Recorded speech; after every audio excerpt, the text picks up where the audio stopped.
and I'll turn it over to Nancy Brewer, our city manager. Oh, good evening, everybody. I'm going to give you a kind of a little bit of background here, and then our consultants are going to do a presentation, and we'll come back and talk about kind of next steps and where we go. To start with, back in 2019, the city had a contract with Mckinsey to do kind of a space study to look at City Hall to see whether, I guess, to first determine what the challenges were in the current building, whether those challenges could be addressed through some minor work, and if not, they also looked at some sites for potential location of a new City Hall. The work they did, and they'll show you a few pictures of that work. The outcome was basically, this is a failing building. It has structural issues, water incursion, wind shear issues. There's no insulation. Almost everybody in the building has a personal heater through the winter, which drives our energy costs higher. And the current location is really not the preferred location. So the council did accept the recommendation that Mckinsey made at the time that City Hall ought to be relocated to Academy Square and really build that concept of a municipal campus with the Justice Center and the library. Work at that point was put on hold, city manager turnover, and then the initial year of COVID really kind of stopped moving forward with that. We rejiggered it early in 2021, started talking about it, and in the fall, we brought Mckinsey back to start looking at what our alternatives were on Academy Square to give us some idea about cost and cost alternatives that we could look at and decide where we wanted to go from there. Nancy? I'm sorry? Nancy, excuse me. Yeah. I just wanted to, for the newer counselors, we have been dealing with this or have been aware of it for, when I came in office in 2012. So the report was done several years way before that. So this is back in the early 2000s that this building was deemed that it was not a safe building. We just haven't been able to do anything with it. I just wanted to present that because I wanted to say this isn't just something that just came up. It's been going on for a long time. Go ahead, Nancy. I'm sorry. Well, thank you. And I do think that's one of the reasons that we have the Justice Center was the need to move the police department out of this building, both for safety and frankly, the size. There just was no place for them to park vehicles or to have staff or anything else. As we reinitiated the work in the fall of 2021, I did have a conversation with County Administrator Darren Lane. For those of you who are not aware, the second story on the west end of City Hall is leased out to Linn County for Justice Court operations. And I wanted to give the county a heads up that we were looking at a potential City Hall and that if that moves forward, they might need to find some different space. I wanted to, frankly, they could buy the building from us if they wanted it, but they seemed disinclined for some bizarre yet obvious reasons. And so they have asked to basically come along with us and look at the potential for a City Hall that incorporates the Linn Justice Court into a new facility that would be located at Academy Square. So what you'll be seeing does include some space set aside for Linn County and their costs associated with that. We are getting close to kind of the end of this phase of work with Mckinsey. So we have some alternative layouts to look at and some cost estimates, and then we'll come back after they have done that and talk about where we go from here and whether there's a preferred alternative that you'd like us to look further at in terms of the ability to fund it, what that would mean, long-term, short-term, everything else. So with that, I'm going to turn it over.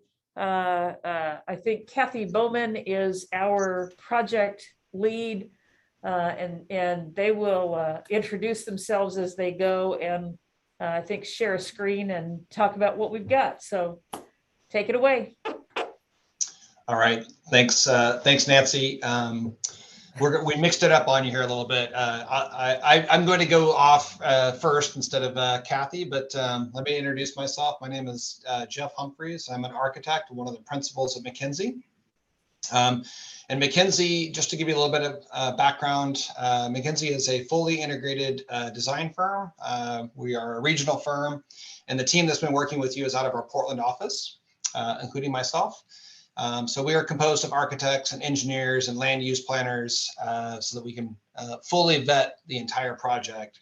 I lead our public projects team. We specialize in civic projects, city halls, police and fire projects.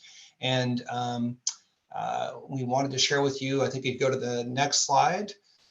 This is the team that's going to be talking to you today. So you can see me, Kathy Bowman is our manager, like Nancy has described. We also have with us today Reagan Archer, our project architect, and Monty Hill, who is also an architect, and he's our design director on the project. If we go to the next slide, we wanted to share with you some of the projects that we recently completed. So here's some of our civic projects that are noteworthy. We have the Lake Oswego City Hall. This was a police as well as a dispatch center. And that was just wrapped up late last year. And right now we just have out to bid, just not far from you, Silverton City Hall. This is composed of a city hall function as well as police. And then at the bottom, you can see the Linwood Justice Center. So this has a number of different programmatic pieces. It's got corrections. It has a mental health facility as well as law enforcement in it. And then one of our older civic structures is the Fairview City Hall, which also included police on it. One of the things that we just wanted to note here is as we design these projects, you'll notice there's a variety of style here, and we really want to try to dial this in so that it fits the community and the context and reflection of the culture of the community. So anyway, I wanted to give you some background, and I'm going to turn it over to Kathy, who's going to talk about the existing studies that we did. Thank you, Jeff. And Nancy made this really easy for me because she does such a great summary of some of the previous work that we have completed. As one of your city council members mentioned, there was a previous study that was done on your structural system early on. And back in 2019, Mackenzie was brought on to redo a full evaluation, not just structural, but we also did ADA. We also did just all your mechanical, your major building systems, and really determine that your city hall facility is unable to be preserved at this time. The renovation costs would be so extensive that a brand new city hall would be much better use of the city funds. And so that prompted the search for a site, and that's kind of where we ended up with Academy Square. It was kind of the location that we ended up in. So this is just a little, I'm sure you're very familiar with your city hall, lacking elevators. There were some grade issues that are starting to come up, ADA restroom issues, corridor issues where they don't meet code requirements, energy code compliance, of course, is not met either. And then the big issue is the structural issue where you have any gust of wind that is long lasting can potentially tear the building apart. And so these are all thoughts that were put into consideration for why we're looking at a brand new city hall as well. The next slide I'm going to have Reagan talk about was also part of this scope of work. We were asked to take a look at the senior center and how we can, I think the term we used was beautify the facility and also bring it up to current energy code standards. And so I'll turn it over to Reagan to talk about the senior center. Yeah, so I wanted to give everyone a quick background for those who don't know the history on this facility. The building was previously constructed as a cafeteria, auditorium, music rooms, etc. for the middle school, which is now demolished. Therefore, the senior center programming is kind of squished into these existing spaces where available, leading to some functional inefficiencies. The finishes throughout the senior center are worn and dated. The building is lacking access to natural light, which Monty will share some solutions to momentarily. In addition to the minor items you can see outlined on this page, after our walkthrough and assessment, it was determined that the existing senior center has numerous hidden deficiencies, if you will, which include mechanical, electrical, plumbing systems, which don't meet current code, HVAC equipment, which is beyond its serviceable life. The fire sprinkler line is installed only above the stage and needs to be expanded throughout the building.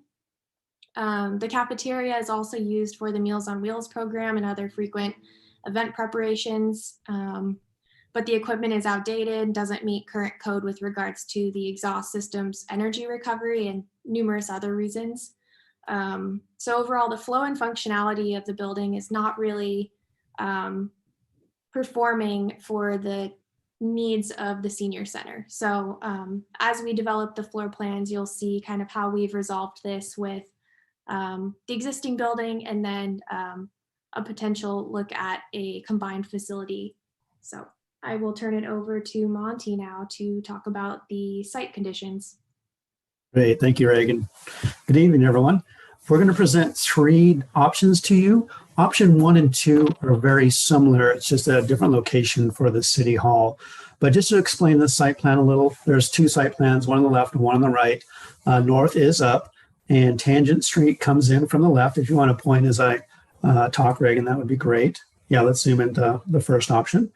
Tangent, or Highway 34, comes and wraps around the existing Justice Center, and then around to the north, around the Senior Center, and then the existing library is to the south. Obviously on the right is Main Street, and to the south is Academy Street. And just a little bit about the colors that we're showing you. The orange are what we are trying to illustrate as pedestrian connectivity.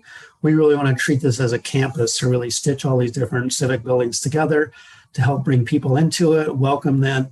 And also it's a very large block, so allowing opportunities for people to experience and cut through the block and access all the amenities that we have here on site. The blue is the new City Hall. The lighter gray is existing parking, and the darker gray is new parking. Also in this option, well, let's just start with the central parking in the center there. Reagan, if you can point to that. So that displaces the community garden that's associated with the senior center. So we relocated that over a little closer to the library. We wanted to make a stronger connection between the senior center and the library. So one of the pedestrian connections makes that stronger connection. And that in these concepts is intended to be more staff parking that could be shared amongst all 3 of the buildings. So we have separate staff parking for City Hall and Senior Center. And then also for the public parking, the existing parking lot that's adjacent to the Senior Center, we've expanded that to allow more public parking, both for the Senior Center and for the City Hall. So in this option, we intend the main entry for City Hall to be to the north facing that parking lot. This option also shows an expansion to the Senior Center in the brighter green color, which is about 2,500 square feet expansion for a fitness center that's part of their future program. So the advantages of this site are it doesn't displace existing parking. It can be built without interrupting the flow of what's currently there.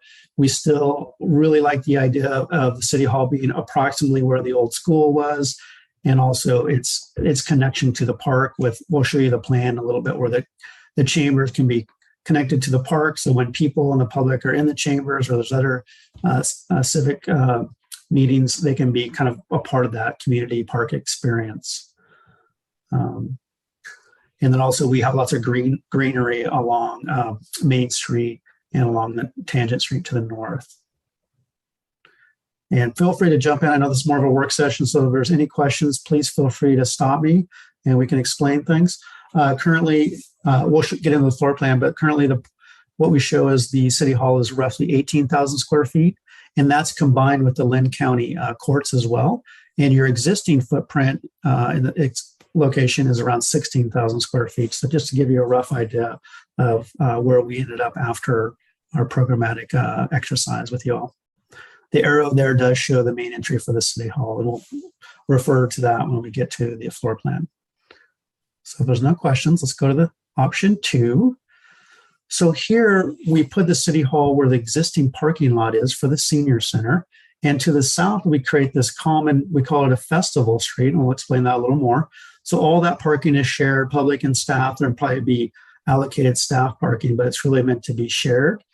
And we see this as a real success that on weekends or evenings, this could become art in the park, or we could have different craft fairs or gallery or food trucks if there's part of a community event. So we kind of see that this festival street could be closed on weekends, and then people can just arrive and enjoy that, or they can park food carts in that area. It also gives us more connectivity from Tangent over by the Justice Center all the way through over to Main Street. And we would use traffic calming and raise pedestrian connections to make sure nobody uses as a cut through and speeds through there. Some of the advantages to this, it creates a nice presence on Tangent Street to the north. And we do have that existing drop off there. And there's a bus stop for the senior center. We would maintain that. Also, it gives a nice presence at the corner of Main Street and Tangent, but we still keep a nice little green area in front of that to kind of soften that, make sure it's not, right on the street. And most of the buildings in this area have a degree of buffer between the street and the building. And also the strong connection between the city hall and that parking to the south. And again, all these pedestrian connections, we want to make sure that this building's connected over to the library and also connected over to the senior center. And that linear horizontal orange we see as being connecting all the buildings. And I didn't really point out earlier, but creating a connection over to the Justice Center as well and enhancing that pedestrian connection. So that whole area could potentially have a covered walkway to kind of welcome the community and allow them to move between the different community spaces. Question. Yeah. Your pass-through drive-through from Tangent all the way over to Main Street. Mm-hmm. Is ODOT going to have any problems with punching through onto their highway? We recognize that working with ODOT is something that we'll have to go through. We haven't talked to them before, but we do have traffic engineers on board, and a lot of times they might allow us. There's already an access point to the left off the highway, and then Main Street, which is Highway 20.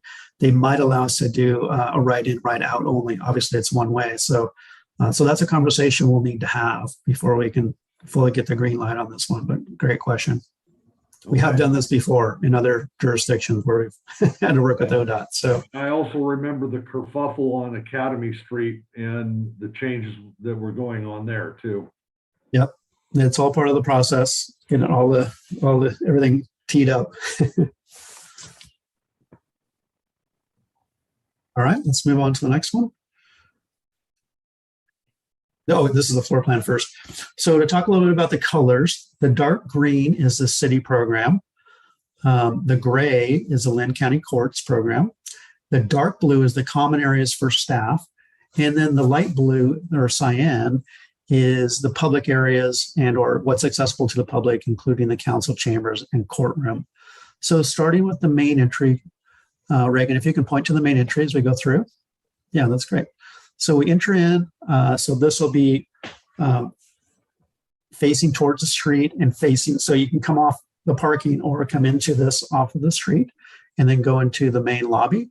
And directly off the main lobby is access to the council chambers and or the courtroom. And those dotted lines within there are partitions, so we can utilize the space in a multiple different ways. So we can have different size meeting rooms happening there at the same time. And there's also to the lower right is a large and small conference room. And then towards the center of the building, we have our intake for the city offices, the public intake desk for plans. And then directly across the hall in that alcove is the courts desk right there. So we wanted to really make sure wayfinding was clear and for people to be reoriented if they go to the wrong desk. So that was a conversation we had. And this is just a high level look at the program areas and how they fit. We can get into more detail later in a later phase, but we really just want to do a program check and then an efficiency and workflow check on how all the spaces lay out.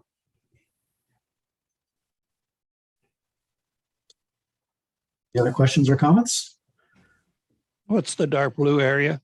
That's the common area for staff. So there's a shared break room, shared restrooms, and a sleep room in there, a shower.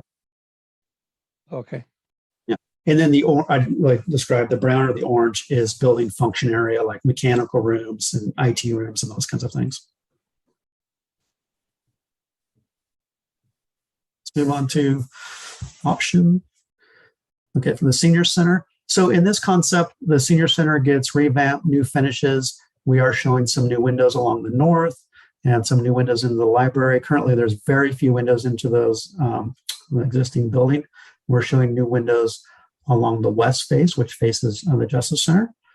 So the cyan is the existing building, and the yellow is the addition of the fitness area with its own separate entry so that it can have different hours from the senior center. So there could be night classes for seniors or other people. There is also a secondary entry right in the middle of that. And the hope from all the team is that we create a better connection between the library and this building. And then with this option, with the pricing that Kathy is going to show you in a little bit, we will renovate the mechanical system, the fire sprinkler system, and all the finishes. Excuse me, it's Mayor Zeese. Is it addressed the long, huge, steep ramp that's in the senior center? Is that addressed or changed? No, we keep that because there is a grade change, so we'll need that for ADA. ADA overall accessibility is pretty good in this recommendations that we have, but overall it's accessible, and that ramp is a part of that accessible route. So we didn't really change that. We really just changed the finishes to try to reduce cost in this option. That ramp is not wheelchair accessible. Is it too steep? It's not 12-to-1 at all. No. Yeah. I use a wheelchair, so I'm very familiar with it. But it's 15 or more, or less, I should say. Well, we would definitely want to do that then. Yeah. We definitely want to make that accessible. Yeah. Okay. Okay. Let's move on to the next option. Oh, sorry. We still have the elevations. So the top elevation faces south towards the library. So you can see that secondary entry. And then to the right is the new fitness area. So we want this to blend in. So we're using similar materials to the existing building, and also the library and Justice Center have similar materials as well. So we want lots of natural daylight into that fitness area. So we have a long linear window that can be above like a wall of mirrors to allow lots of natural light in and views out. And then you can see the existing buildings to the right, the library up above, and the Justice Center down below. So we have the brick, we have the lighter gray, and then we have the darker gray. So we took a look at some of the overhangs and some of the pilasters that were used on the library and used that to influence our design. Reagan, can you kind of pan over so we can see the whole, this is the north facade, which faces tangent. So it's a really long linear facade. So we want to try to do a number of things. We want to try to break that up, but also add windows into the event space, and also increase the windows in the fitness area and the office area. And on the far left is the library. And then also there's the roof element that's on the senior center is very large and kind of ominous, if you will. It's very bulky. So we try to break that up in a simple way just by creating some more horizontality and then another horizontal line. And then also wherever there's a window, we create a break in the facade there as well, just to break up that long facade and make tangent a more walkable, friendly facade. There's also some overhang elements that tie directly to what we have on the library on those windows. So we really want to try to make this a campus approach. On the lower left is the elevation that faces the existing parking lot.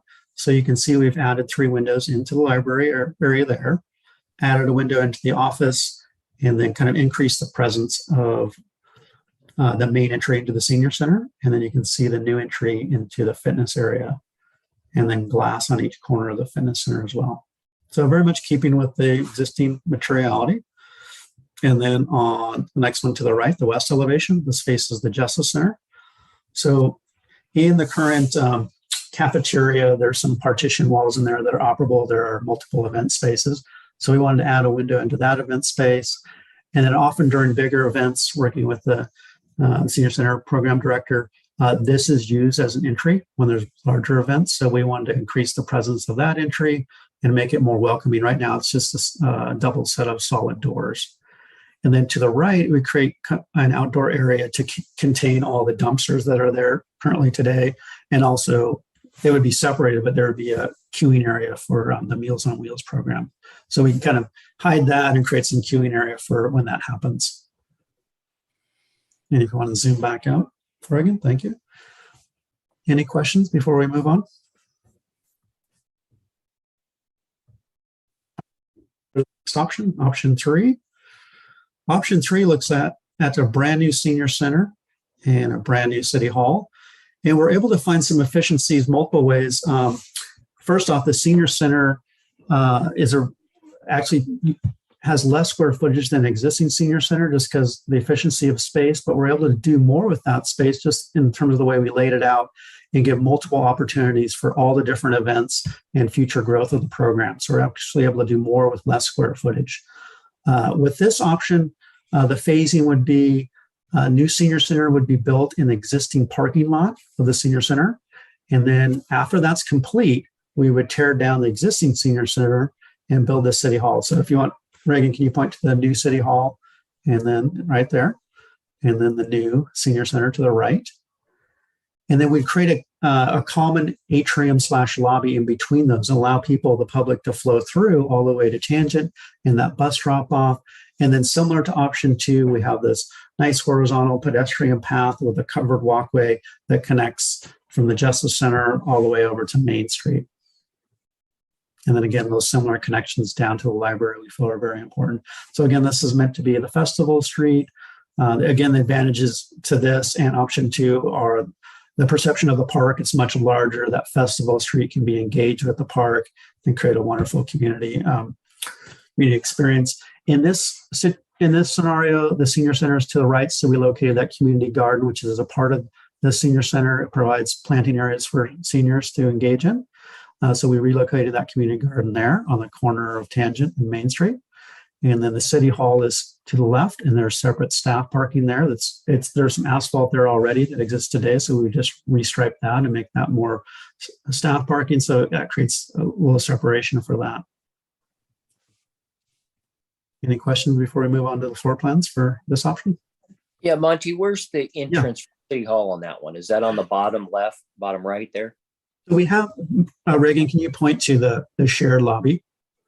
So we have this shared lobby, so we can take advantage of shared resources such as restrooms and other waiting areas within that lobby. And so both the city hall would be accessed off that atrium, and the senior center to the right would be accessed off that atrium. So essentially, you can enter from the parking lot side, or you can enter from the Tangent side. So we want to reinforce that connection and that flow all the way through. That overall, this is a very large site, so we want to try to subdivide that, at least in terms of the pedestrian flow. Okay, thank you.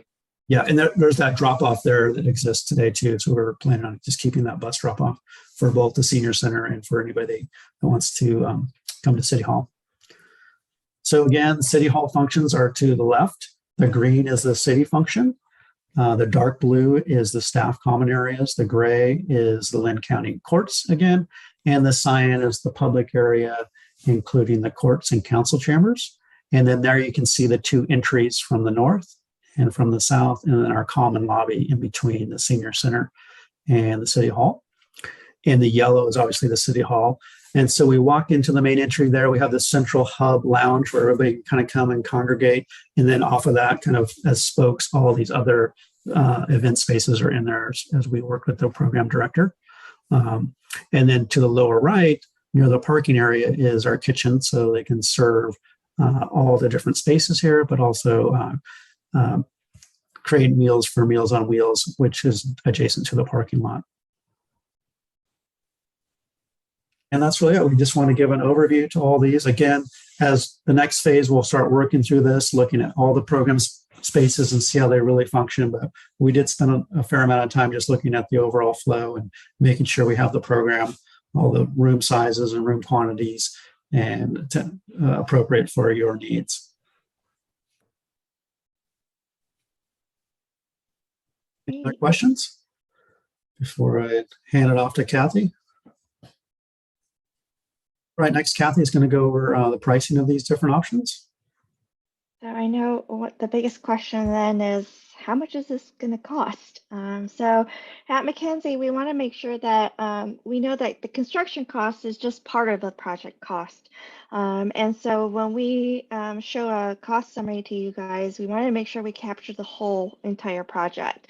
That includes consultant costs, that's your architecture, engineering fees, your surveyors, your geotechnical engineers, all of those, as well as owner costs, which will be your permits, your furnitures, SDC fees that may come along. And so you'll notice that the blue portion is the hard construction cost that we're looking at. The green is your consultant cost, the orange is your owner cost, and then we have a total project cost.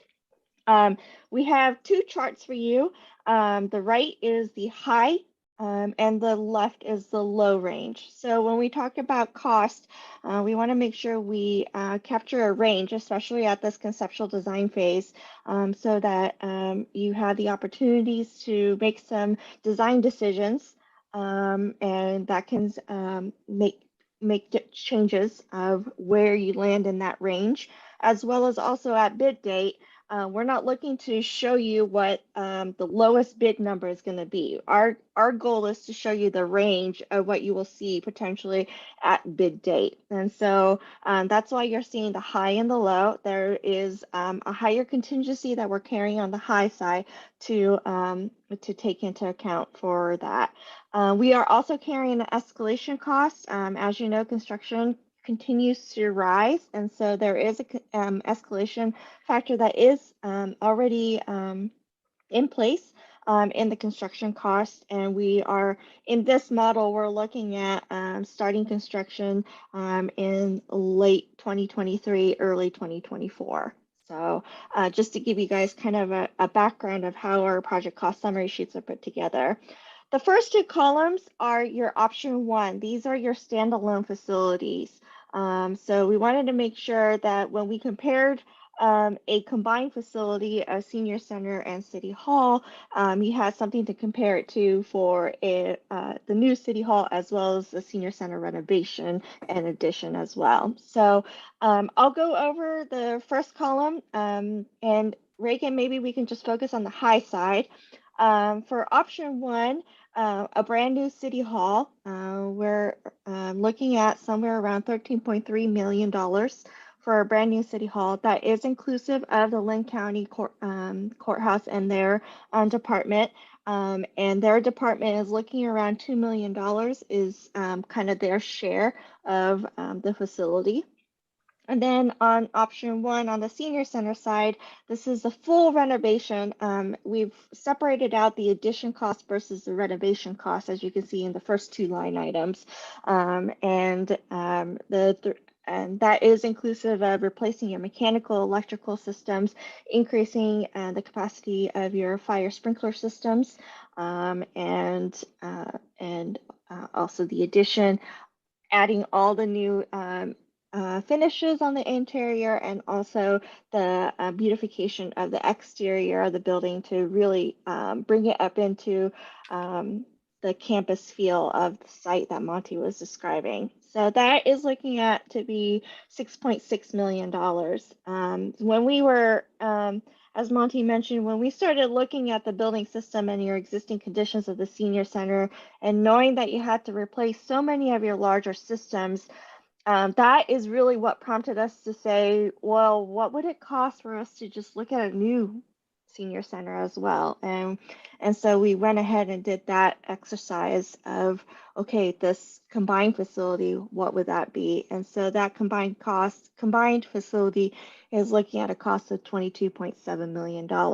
Now, once you start adding your soft costs, this is your consultant costs and your owner costs, your individual total project cost for a brand new city hall is $16.3 million.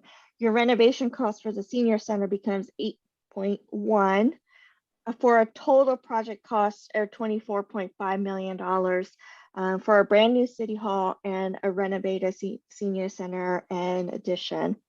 Whereas a combined facility will be looking at at a cost of 27.6. If you look on the low side, as a comparison, we're looking at $1 million difference between the two, between the high and the low. So for a combined new City Hall standalone facility and senior center, that's looking at 23.4 million, 23.5, and then on the combined facility site, $26.5 million.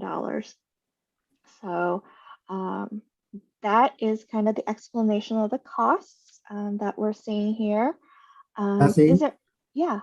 Can I just add that part of the difference between the high and the low is also some of the decisions we make with you all as we go forward in terms of the materials or options, the sophistication of the mechanical systems or other sustainable features, for example. So some of that is as we work with you all, this decisions we make going forward. We just don't have all the answers right now. So that's part of the reason we show you a high and low.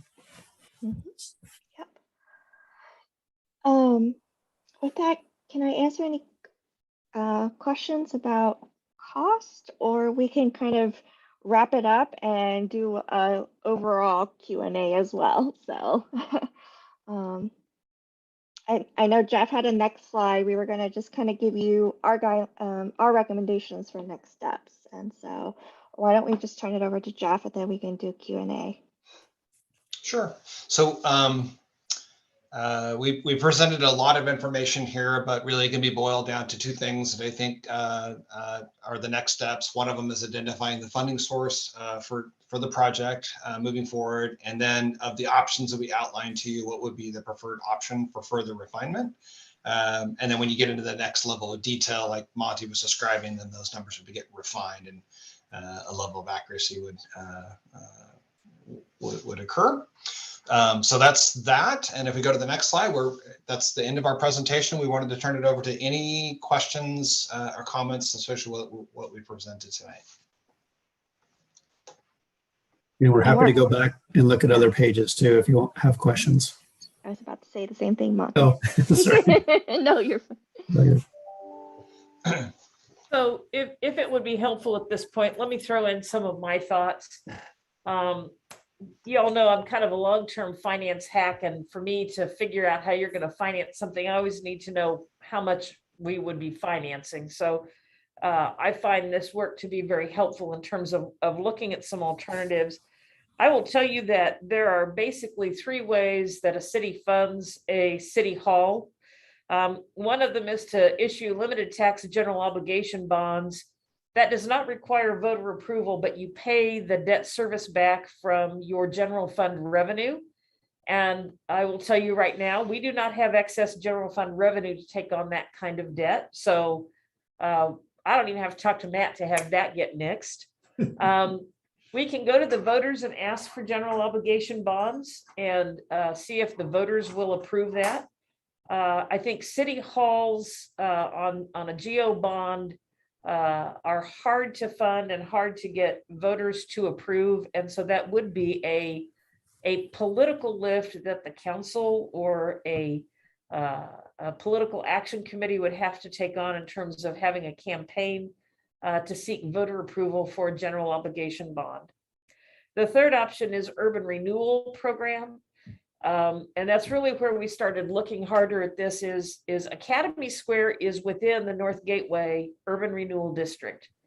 The senior center is currently included in that North Gateway Urban Renewal District plan, but it's just titled Senior Center Improvements. There's not anything specific called out, but there is some capacity within existing maximum debt for doing at least something at the senior center. Whether it's enough to do a bare minimum or not will require additional discussion. And before we started having those conversations with consultants that we're going to have to pay money to help us looking at urban renewal and increasing maximum indebtedness, and then looking at how a debt plan would work, we really wanted to get council feeling on, is there a preferred alternative here that you would like us to focus on to say, where are we going? And I think from my perspective, I look at this as there are a series of alternatives that we could do. a minimum would be to do the senior system, mechanical, electrical, fire system upgrades, and the cosmetics, which would probably be around $7 million. If we added in the exercise room, you've seen that number, and I'm talking high side numbers, 8.2 million to add the additional exercise space, which would address one of the failures of that building, which is doing exercises in what I can only call the old gymnasium, the big multi-purpose room. That is a concrete floor, so you risk injury to participants. Doing an exercise room that's purpose-built, which can have an attenuated floor or a soft floor of some kind, minimizes that opportunity and would to some extent minimize city liability. Third option, we could not touch the senior center and build a new city hall in one of the two locations at about 16.4 million.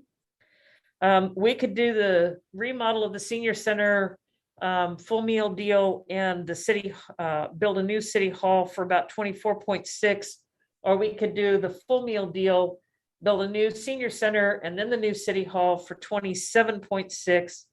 And then there are two remaining options. One of them is to send us back to the drawing board to look at something that would probably have us more spread out in terms of finding spaces in some other existing city facilities to try and fit some operations to get people out of City Hall. And frankly, the last one is we do nothing. We stay in City Hall right now. The senior center remains as it is, and we hope that at some point in the future there will be some alternatives.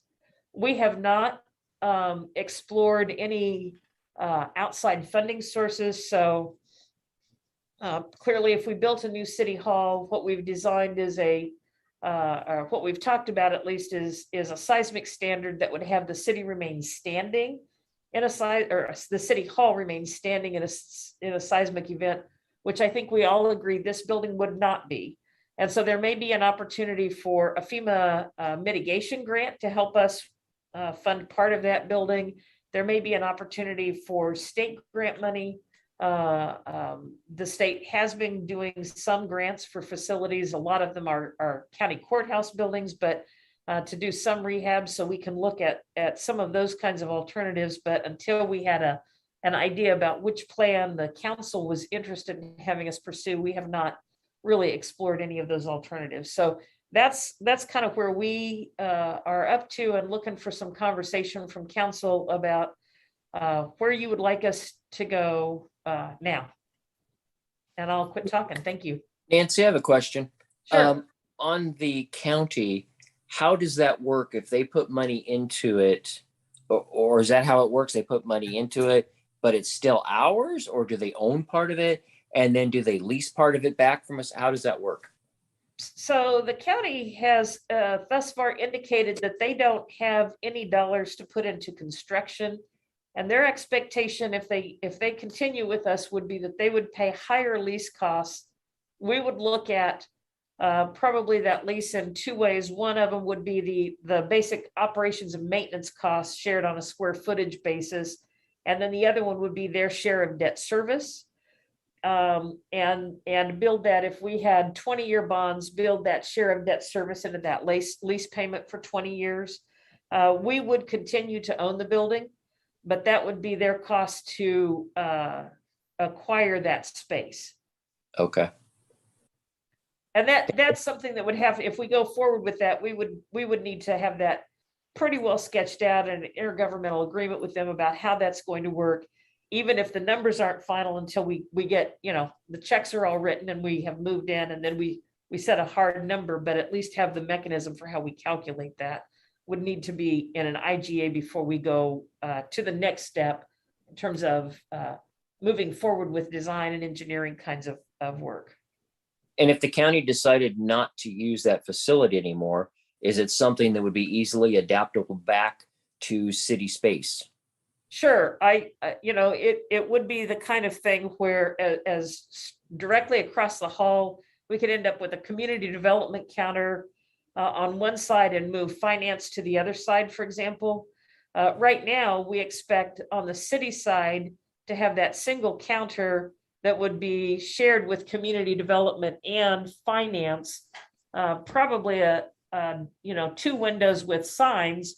I will tell you that today people walk into City Hall and they almost invariably go to the wrong window unless they have been here multiple times and know where they're going, right? So a contractor knows which window is community development, but an average person on the street goes to CD asking either to pay their water bill or to pay their Lynn County fines upstairs, right? And the judge upstairs has said they get people coming upstairs to pay their water bill. So anyway you go, people need some assistance finding the right window. I think we have expected that it would not be difficult for the city to move into that space. If they were not going to move forward with us, then I think it would mean the opportunity to size down the building, potentially size down the council chambers, which right now we kind of expect like a citizen seating area that the chairs would just turn 180 degrees, whether they're people here for court or they're people here for a council meeting. And the ability to close off the council chamber from court participants or the court podium and jury box and those kinds of things from council participants. We've both talked about having cameras and microphones and computers and wanting to maintain security for our own electronics when we don't have people in the room. And so that dividing wall seemed to have been the best way to make good use of space that otherwise, council chamber sits empty for all but 1 or 2 days a month and wanting to not duplicate that space use. I just want to make one more comment, and then I want the counselors to pipe in here. My feeling strongly is to not go for a bond to the community. I think people are bonded out. I think that ship sailed a long time ago. It should have been done with the Justice Center and the library. It didn't get done. I think we have to figure out another way to finance it. And I'm open to other ways. I just don't think going out and getting a bond from the public is the way to go. Anybody else? Mayor, I guess I have a question for Nancy in regards to financing. So I too am bond leery.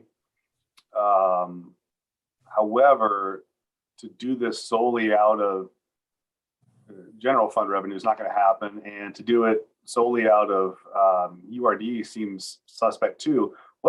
Is there a possibility to split the finance of this between a smaller, more manageable bond along with the URD funds, or does it have to be one or the other? So when you say a smaller, more manageable bond, are you meaning something paid back from the general fund or something from outside measure? No, public revenue. GO bond. So going to the voters for a smaller bond and then using URD funds to make up the difference, so to speak. Is that so conceivable? Certainly that's feasible. And I want to say, and I won't have the year right, but I want to say that our current GO bonds expire in 2028-ish. I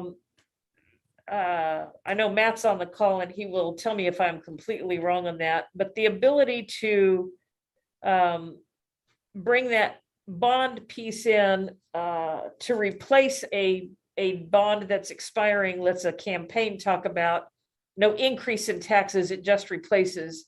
Right. We can certainly, as we look at it, we can look at if that current GO tax rate is 35 cents per thousand, how much of the project could be funded if we did a replacement GO bond at 35 cents per thousand, for example. And look at that does leave you, I mean, you can go to the voters and I think we could look at timing in terms of borrowing and some other things for when that would happen. That level of kind of financial analysis, we really haven't done, including what it would mean in the URD if we increase maximum indebtedness and based on the revenue stream in the URD, what our bond payments and term would look like And then what that means for operating revenue in the general fund, if that URD extends in time, which I believe it would definitely have to do. And so decreasing the opportunity for those URD monies to come back into the general fund. And so that's part of the analysis we would do if you want us to take it to the next step and look at one or two of these alternatives specifically. Well, I think I'll chime in my opinion on the concepts, and thanks to Mackenzie for a good job of explaining and putting forth a nice visual for us as well.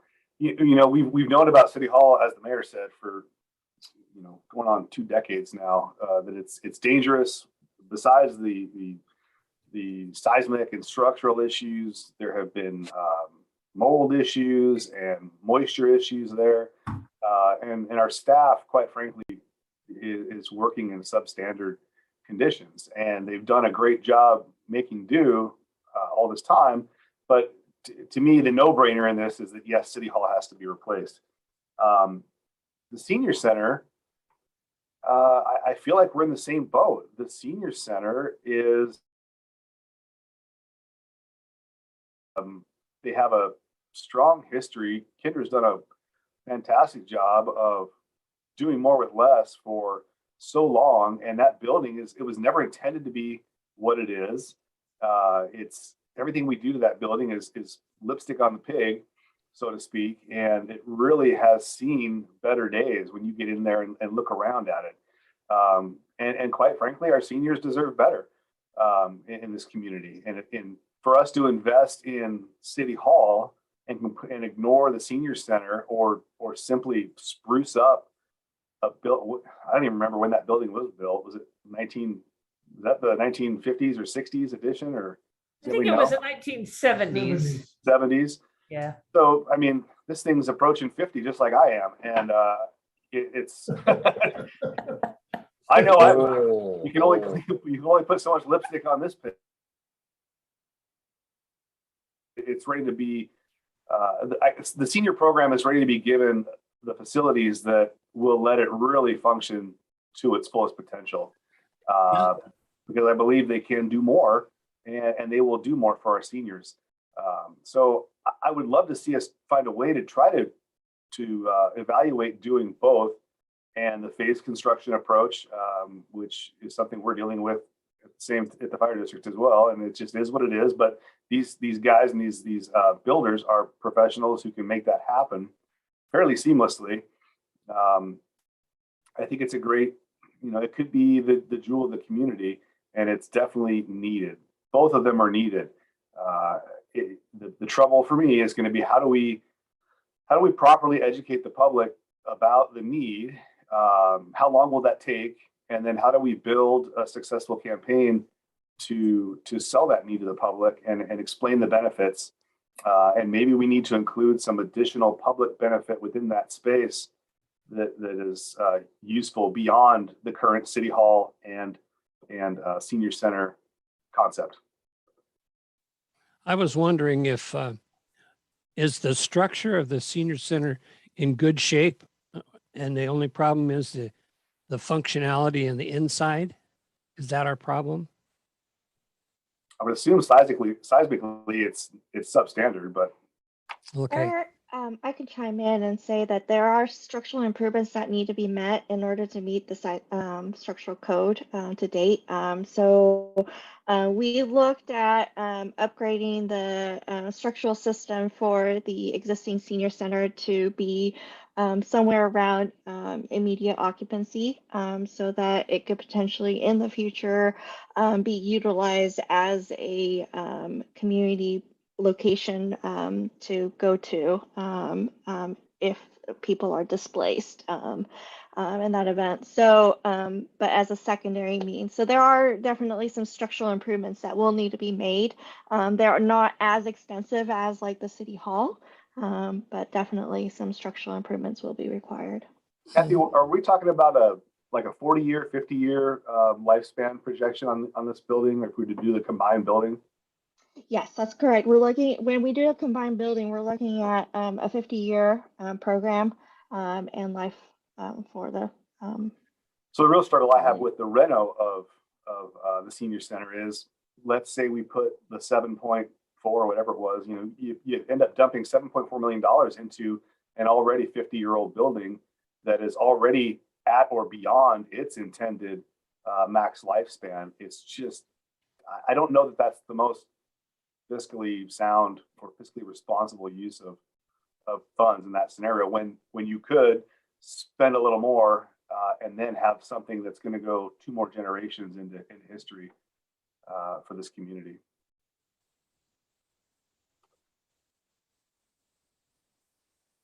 We're getting at about 5 till. Any other comments? So can I clarify, because I've really only heard from a couple of you, that we should go forward with looking at funding the replacement, I guess I should say, yes, a replacement of the senior center and a new city hall, the option 3 here, and we should be focusing our efforts on what that would cost and how that would fit within urban renewal. We can talk about whether or not we could do some geo and what that might look like, and be able to come back with perhaps another work session to talk about the money side of the equation. Would that be where we're going next? Sounds good. I think so. Yeah. Yes. I concur with that. I think we need to have, I mean, I like to see us all have hard copies, and we have a work session where we sit down around a conference table and discuss in more detail about what direction we might choose to go. Sitting down around a conference table may be some time off. It may be, but Yeah. Okay, we'll work in that direction then. Thank you. I like Jason's concept of some of both in terms of financing. I really think that the community would support us if we were to give them, we've already given them information about the condition of the current city hall. I think if we really take it to them on a campaign, that they will support it financially, maybe not all of it, but maybe half of it or 3/4 of it, who knows, but. Okay. Thank you Right. all. I appreciate it. Thank you very much. And we will adjourn in about 3 minutes. We'll come back Okay. for our regular scheduled meeting. Thank you. Yeah, Thank thanks you. for having us. You All want right, that? thank you.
You can stand or sit if you need to for the flag salute. I pledge of allegiance to the flag of the United States States of America and to the republic for which it stands, one nation, under God, indivisible, with liberty and justice for all.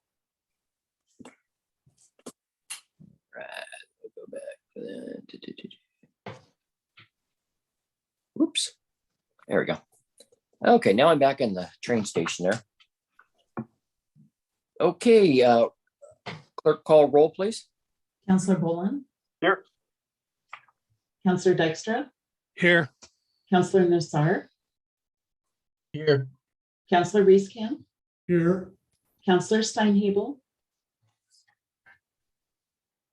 And Counselor Olfers? Here. Thank you. First up, we have the consent calendar. We have the Lebanon City Council agenda for today. We have the independent contractor agreement for public defense service with Eric Moeller. We have the Library Advisory Committee, February 9th, Planning Commission, August 18th, September 15th, October 20th, and November 17th. Council minutes of December 8th, and liquor license for Duffy's Irish Pub, full on premises.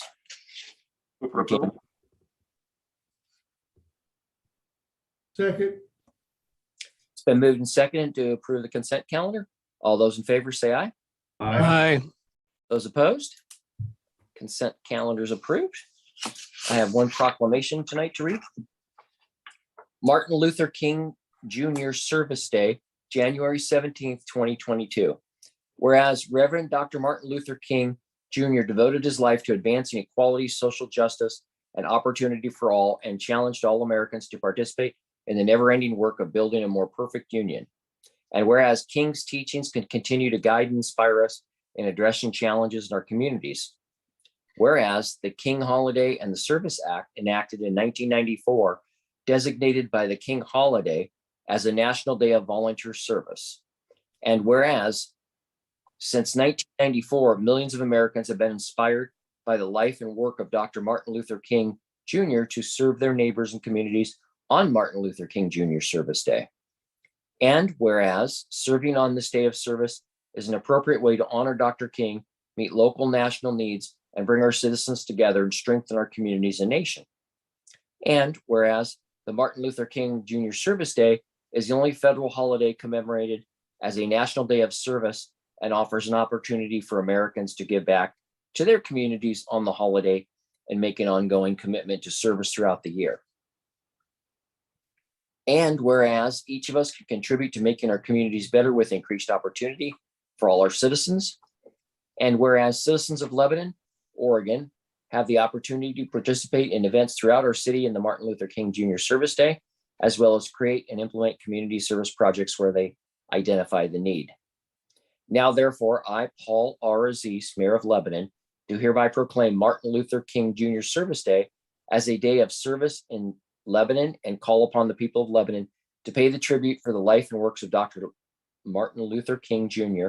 through participation in community service projects on January 17, 2022, and throughout the year. Okay. And I believe we have, is Tammy on the line for speaking?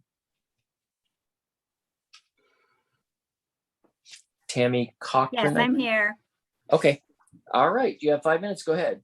Oh, thank you. So good evening, Mayor, members of the council. Thank you. It's a great opportunity to be with you this evening. But I just wanted to talk about two things. Number one, I wanted to thank all of you for your service, as well as you, Mayor. I know that these roles that you all fill can oftentimes feel unappreciated, and very few realize the amount of time and commitment that it takes to do the work that you all are doing. So thank you for that.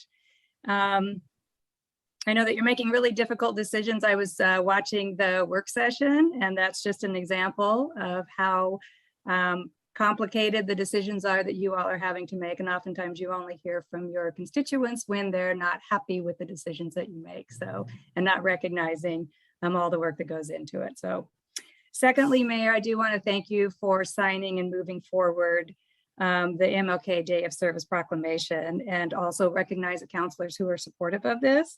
I find it really odd sometimes that we have these national holidays that go mostly unrecognized, other than closing of the government, the schools, the financial institutions, mail service, etc. So I just find it really important to be mindful on what MLK Day is about, and is a day to give back to our community in recognition of the life and the work and sacrifice of Reverend Dr. King. And if I've learned anything about the Lebanon community in the last year and a half that I have been here, is that this is a community that gives back to community consistently. And I am thrilled that MLK Day is included in the opportunity to give back, either formal or informal. So thank you again, and it's a pleasure being here this evening with you. Thank you, Tammy, and thank you for the recommendation for the proclamation. Thank you. Yes. Okay. Next up, we have Cindy Petner. Are you there, Cindy? Yes. All right, you have 5 minutes. Go ahead. Okay, I contacted Ron Whitlaw. I'm not sure I say his name right. In regards to the pedestrian crossing, the south pedestrian crossing at Main Street and Grant. And he suggested that I contact the city council to get to present what my concerns are. I did contact the city recorder. Twice I requested the policies and procedures so I would know what to expect at a city council meeting. And I also reached out to Nancy Brewer, and unfortunately they ignored my request, and I didn't receive any type of the expectations of the meeting. So I did try to go on to the city website and research what to expect. And unfortunately, the information on there is outdated. And it was stating under the city council meetings, it states that it's still being held at the Santiam Travel Station. So that was just my research, trying to find out all the information. To jump on to my main concern here is that I was the person that was hit by a car on December 16th of 2019. As I waited for the pedestrian light to signal for me to go. And I continued to cross. I was hit by a car, I rolled on top of the car, and then I slid off and rolled onto the pavement. And fortunately, there were many bystanders that saw this incident, and it was bystanders and the manager at the Wells Fargo building came out to assist me. The police and ambulance came to render aid, and the police officer, whose badge number is 316, did a wonderful job of taking control of the situation when I had no idea what was going on. The EMTs were, again, they heard my pain, and I landed on my right side and was positive that I'd broken my hip. It's been 19 months since this accident, and I have gone back over and over trying to figure out what happened. Why did it occur? I waited for the signal, and I asked, I took a video of the intersection. I asked the city recorder to go ahead and forward that to y'all to see what I was seeing. And so when I approached, I didn't know who to approach after when I was ready to talk with the city or state. I understand the state runs the pavement part, it's Highway 20, and the city runs from the curb back. And I also understand that the city contracts with the state in regards to the signal maintenance of the city. And so I wasn't quite sure who to reach out to, city or state. I spoke with Ron and I explained to him that I was not coming to the table with just a problem. The problem is the light turns green at the same time that the pedestrian signal turns for the pedestrian person to go. So the traffic coming eastbound or now going west from Grant, turning on to making a left at Main Street is where, that's where I was hit. I was almost to the sidewalk. So I was in that second lane. The driver went around me, hit me, and then went around and parked. He was cited for failure to yield, but there seems to be the problem with the signal lights. I explained to Ron on my December 13th of 2021 that I didn't come to meet with him with a problem. I tried to come up with a solution. And my simple mind of thinking was, well, remove the crosswalk. There was a dialogue that was going on unknown to me between the city of Lebanon and ODOT. And the city of Lebanon clearly pointed out that this was a frequently, Scott Jones was looking for pedestrians and explains the city frequently have traffic failure to yield at that intersection. So it's an acknowledged by the city that there's a problem with this intersection. And that was on July 24th of 2020. On July 27th, Jamie Schmidt with ODOT replied to Scott's questioning as to what, if anything, can do. And there were 4 options. One of them is they're not going to, the ODOT does not think they won't close the crosswalk. So there's 4 other options that could be done. In ODOT's response, they also listed potential low cost was one of them, requiring the length of overall cycles length of all signals downtown core. That would affect, and I understand this, and I try to be understanding, I know that would affect the flow of traffic down Main Street. It would slow it down. Another was adding a passive pedestrian detection that triggers a time sign that illuminates to provide a message to vehicles to yield, stop for pedestrians. That's at a medium to high cost. Another option was modify the side street approach so they don't operate together. This would be a low cost, but significantly delay all downtown core.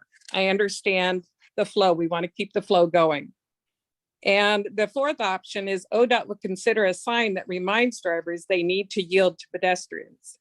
That seems to be the least expensive way to approach this. And so that was a discussion that was had in July of 2020. Then in August 27th of 2020, ODOT did inform the city of Lebanon, Scott Jones, that they had added 3 seconds delay to the light. And so, and it also said that ODOT was open to further discussion. December 1st of 2020, Jamie Schmidt indicated that ODOT did not support a closure of the crosswalk. My concern is that this information sat on Ron Whitlock's desk for almost a year. And I didn't know this information until Ron sent me an email that followed up with that ODOT wasn't going to, oops, dropped the phone. That ODOT was not going to make the change. And in our conversation, I agreed, I don't want to disrupt the flow of traffic. However, there needs to be some type of safety pedestrian crossing there. In talking to other people after my accident, I also heard from them that they've had problems at that same intersection. They knew folks that were hit by a car at that same intersection. So if everybody knows it's a problem, then there needs to be a solution. And that's where I was trying to work with Ron on something needs to be done. If ODOT recognized having a left turn on one-way streets is problem, then, and the city identifies it as a problem, then what's the solution rather than say, oh yeah, we all know it's a problem. What can we do to change it? Lebanon wants. Cindy, your time is up, and go ahead and please wrap it up.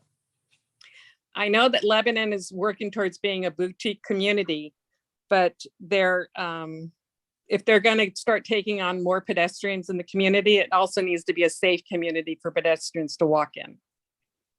I'm done. Okay, thank you. And I want to advise council that there is pending litigation filed by Cindy against the city. So I would Actually, there's not.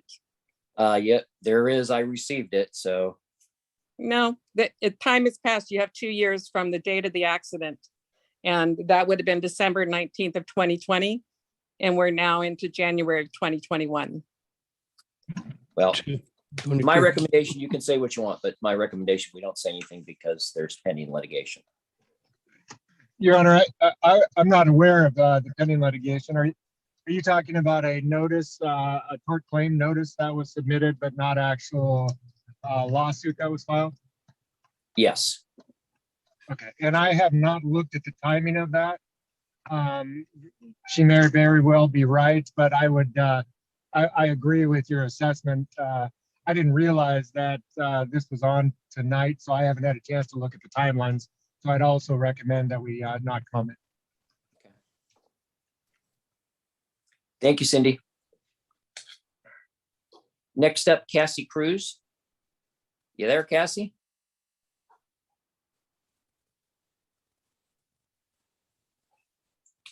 I am. Can you hear me? Here we go. Excellent. Hey, everybody. Cassie Cruz, your Main Street Manager with the Downtown Association, just with a downtown update for you all. So we are kicking off First Friday with our third time around with this wonderful love of chocolate that we all have in our community with our own chocolatier, Kelly Reitz. We are kicking off our First Friday with Victorian Chocolate Presents.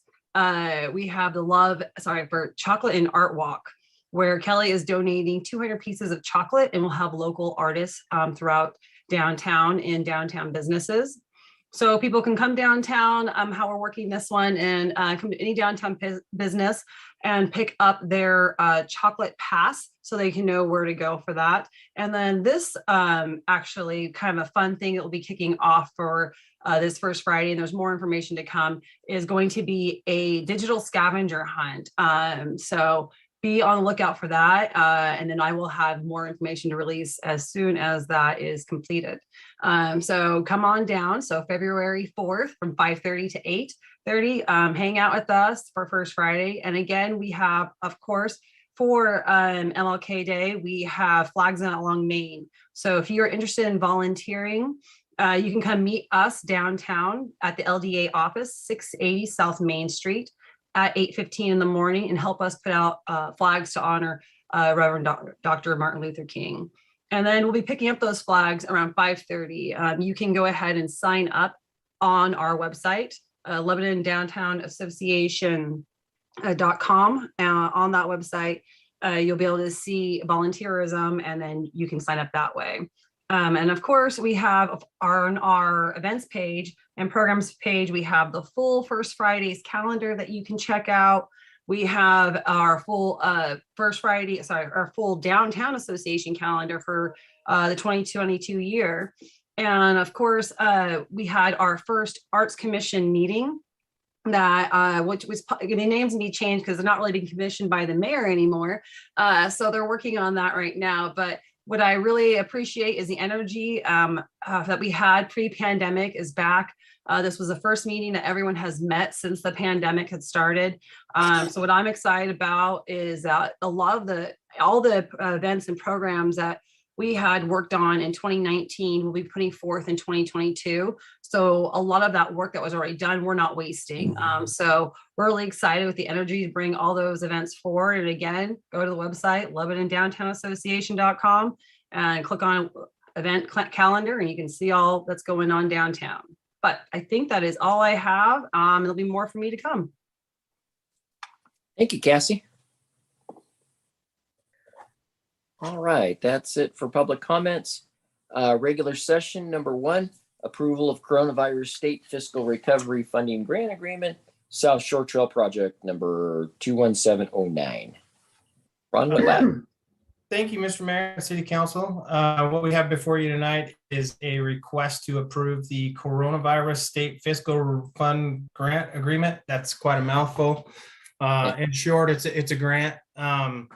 Back in the summer of 2021, representative or House District representative contacted the city and looking for projects to be funded with this grant fund.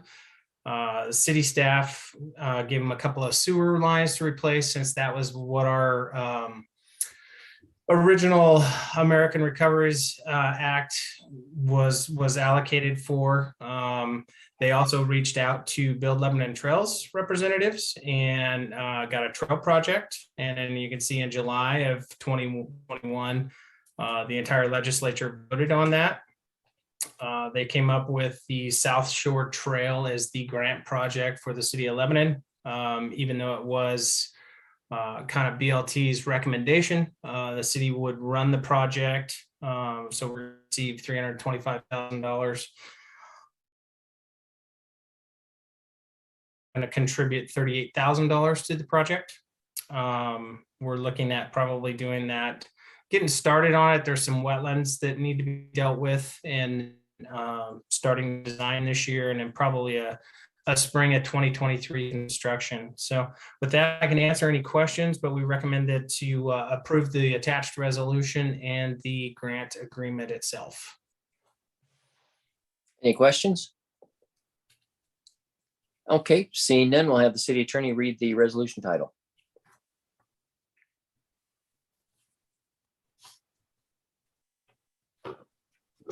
Sorry, Mr. Mayor, would you have somebody else read it? I don't want to get into an accident while I'm reading the resolution title. Okay. Let's see. Sorry, I had a late hearing over at Lynn County, so I'm still on the road. No problem. Let's see. I do not have it in front of me. Does anyone have that where they could read that for me?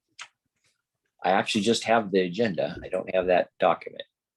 I should have prepped Jeff Clayson. If he's on, he could do it and get his feet wet, but I kind of forgot and didn't prep him for it. I have So if Jeff doesn't take it, I've got it up. I'm gonna read this wrong probably, but we'll fake it. It's resolution number 2022-01, resolution authorizing the city of Lebanon to accept the coronavirus state fiscal recovery fund grant for the South Shore Trail project. Move for approval. Move for approval. It's been moved Second. and seconded to approve resolution 2201. All those in favor say aye. Aye. Aye. Good job, Nancy. Those opposed? Okay, the resolution passes. Thank you, Mayor. And what's that? Thank you, Mayor. Oh, absolutely. Thank you. City manager's report, Nancy Brewer. Thank you. I'm going to give big kudos to Public Works, who the last week in December dealt with everything under the sun: ice, sleet, snow, more ice. So a lot of road cleanup work, sanding, and plowing. Then big windstorms, and then big rainstorms, and a huge influx of water. The wastewater treatment plant, talking with Jason, ran 19.1 million gallons one day there. Which is a huge increase. If you recall, like in the summertime, flows around 3.5–4 million gallons a day. And we did not have any spills into any natural water system. We met all of our permit requirements.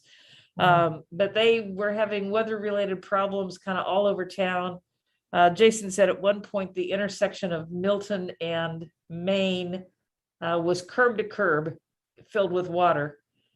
Just that much. And I got, Frank and the police officers were out dealing with people around town too all day or all week. So the weather just continues to beat us down here in some days, but very resilient staff who did everything necessary to make people safe and keep everything working. So big kudos to all of them. And then I thank you for the work session discussion earlier. I feel like we've gotten we've made some good progress and really keeping focused in, as the staff looked at floor plans and how things would flow, really trying to focus on how council would interact, how we can get to a council chamber that's fully functional for council, for the school district, for other public meetings, and then how community members are going to interact and come into that space and work with staff, with Lynn County, coming into council meetings. So really appreciate the support you've given us on that. So thank you. That's it? That's it for me. All right.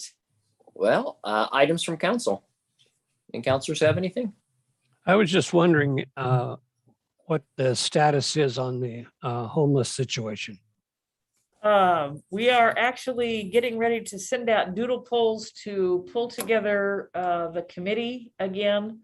I think we're looking at trying to get scheduled 3 meetings. We have been working as a group to pull together summaries of the legislation, the court cases, looking at our local code and sections in our local code that need to be modified or addressed to respond to the new state laws.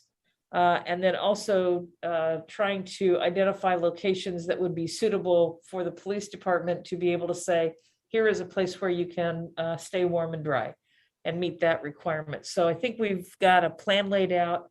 And I think Captain Hyde is going to be sending out doodle polls later this week to see when we can get that group together again for scheduling some meetings. So hopefully that'll come together here in the next week or so. Okay. Other questions? I had a I had one if I can. Hold on, Jason, go ahead. Oh, either way. I had a constituent reach out and ask about the status of a police oversight committee, a citizen police oversight committee. And I remember we talked a lot about that after the George Floyd incident. And I know that Chief Stevenson did a lot of work with cleaning up the use of force policies and at that time. And I remember us discussing that, but I don't know if we ever came to some sort of resolution on what we were going to do with that. So I was going to throw it out there to council to see if I could have my memory refreshed, because I could not remember when that was specifically to look at minutes. But was that something that we were going to eventually work towards planning for, or were we just considering it as an option at that time? Does anyone remember? I don't remember it being something we were going to move forward with. I think it was just something we talked about it as an option. I remember I requested more frequent updates of use of force, and I know Chief Stevenson has put those, I think, every month in our council packet in his report. But I don't remember what the discussion was around an actual committee. Okay. I don't have a thought either way. I just wanted to bring that up and get some sort of resolution on where we were with that, because I think this gentleman was expecting some sort of action, like that was an action item, and I didn't recall it being an action item, No. just a discussion item. So if that's the case, then I think I'll let him know that, and appreciate your help in refreshing my memory. Thanks. Yeah, I think Michelle's right. It was all a discussion about the use of force policy and us getting a frequent update so that we're aware of what's going on very, immediately within the month. Which did happen. Yes. Yeah, I remember that. So yeah. Yeah. Okay, thank you. Okay, thank you. And KJ? Thank you. I was just wondering, these Zoom meetings are really handy and all, but is there a plan to get us back to in-person meetings anytime this quarter?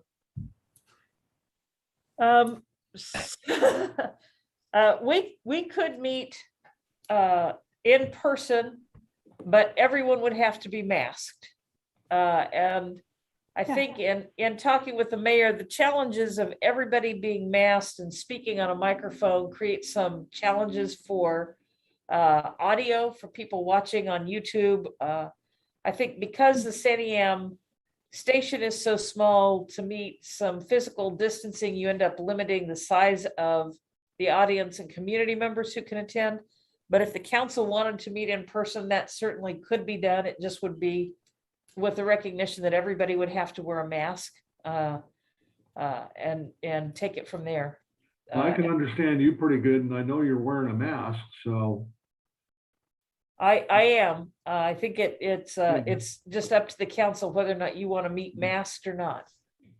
I don't mind being masked, and I see people on microphones every day wearing a mask on the news. And limiting folks Quite coming well. in, it's not like they're beating down the door to come see you guys. Just saying. Especially now that you're here, Ken. Oh, that's right. That's me now too.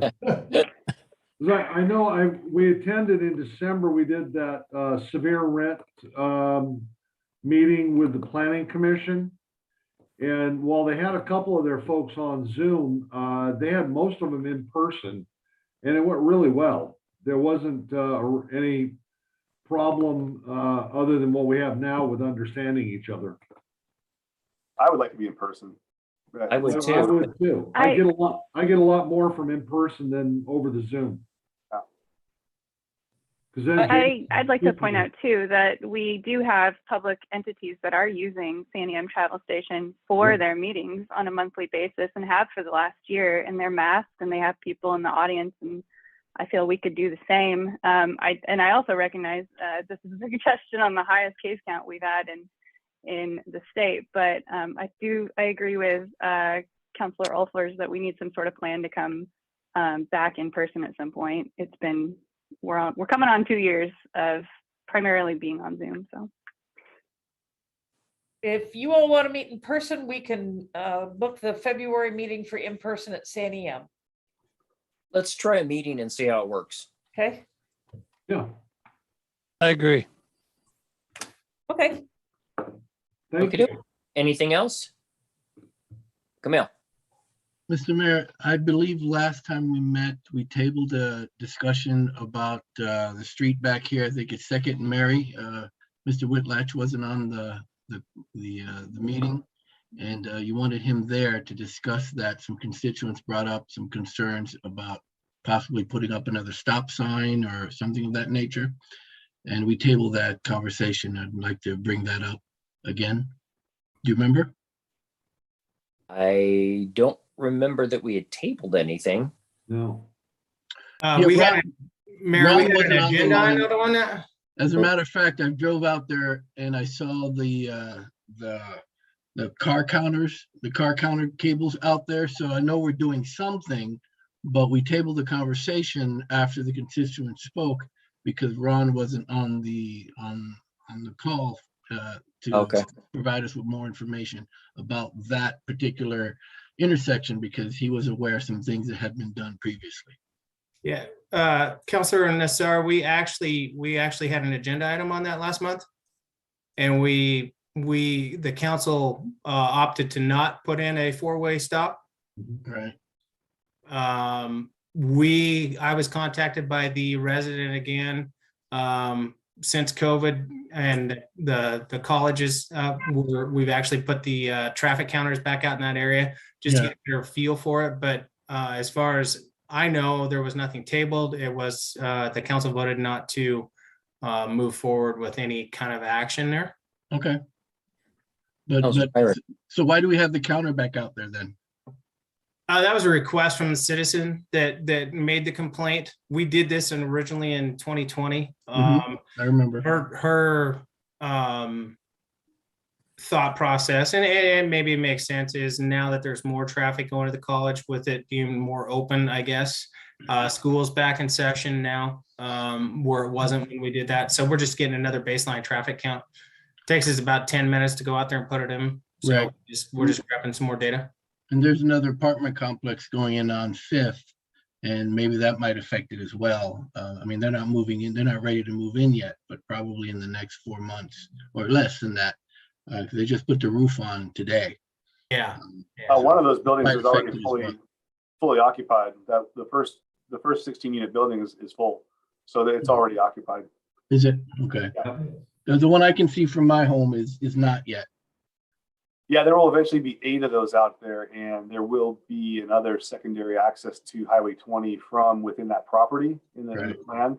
So I don't know that you necessarily see. I think you see more traffic going to the highway than you would coming up second on North Second Street. Okay. So if the constituents bring that conversation again, we'll have more information is hopefully by then, and to be able to discuss it. Yeah. If there was another action item there, such as does the intersection now all of a sudden meet warrants for a four-way stop? Yes, we would bring that back. That's really what we're trying to do here is, with COVID, it was like, okay, so we've got some different traffic patterns. Let's just see. I did that for her as a way to at least give her some more information should she need it. And it's also good for us to have. I don't believe that it will change that much, but I could be surprised. And the other issue I noticed is that all four directions, there's parking on both sides of the street, and that was mentioned as well by another constituent. So I don't know if that makes any difference, but we'll see what the numbers say. Okay. Thank you. Anything else? All right. Any comments from the press or questions from the press? If we have anybody on?